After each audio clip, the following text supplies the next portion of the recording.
A few weeks ago, you guys got to see our new AI customer service rep, Phil, answer some of your most commonly asked questions about PHLster products and ordering.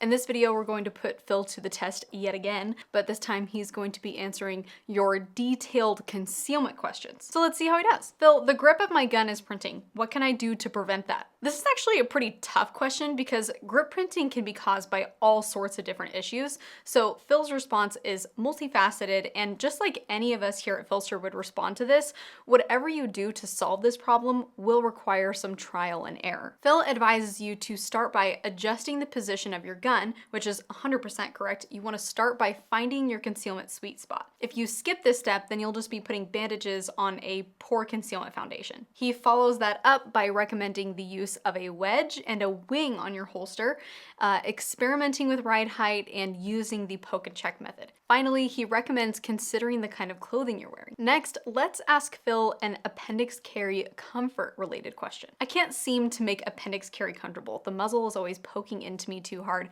How can I make appendix carry work? Phil responded to this by giving you a few steps towards appendix carry success. First, assess your body and take time to determine where the best placement may be for you.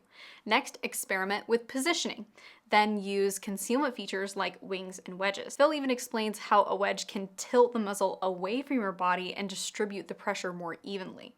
Then he reminds you to take the keel principle into consideration and notes that this is a particularly helpful concept to understand if you have a little bit more of a belly. Next, he reminds you to opt for a belt that offers vertical stiffness but is flexible around the waist. This will help the holster conform to your body better and reduce discomfort. And finally, he encourages you to navigate to the PHLster Basics of Concealment Mechanics section where you can deep dive into those principles. Let's ask Phil one more concealment question. Where's the best place for me to place my gun? I'm kind of heavier set and seem to have a bit of a peak around 12 o'clock. Phil makes a couple of detailed concealment suggestions in this response, including avoiding your body's peaks, experimenting with ride height, and using the poke and check method. But his direct response to where you should place your gun is move the gun off center towards 1 o'clock if you're right-handed or 11 o'clock if you're left-handed.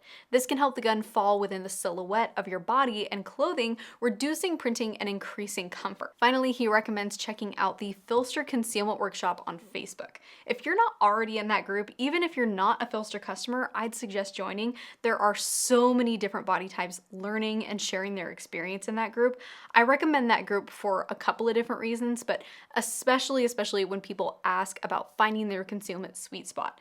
The PHLster Concealment Workshop has grown to over 30,000 members. So if you're wanting to see how someone conceals who is similarly shaped to you, that's definitely where you're gonna find them. You guys can ask Phil just about anything, but if he seems to be dancing around the answer to your question and not quite knocking it out of the park like you'd hoped, you can always get a hold of us on the contact page or through the PHLster Concealment Workshop.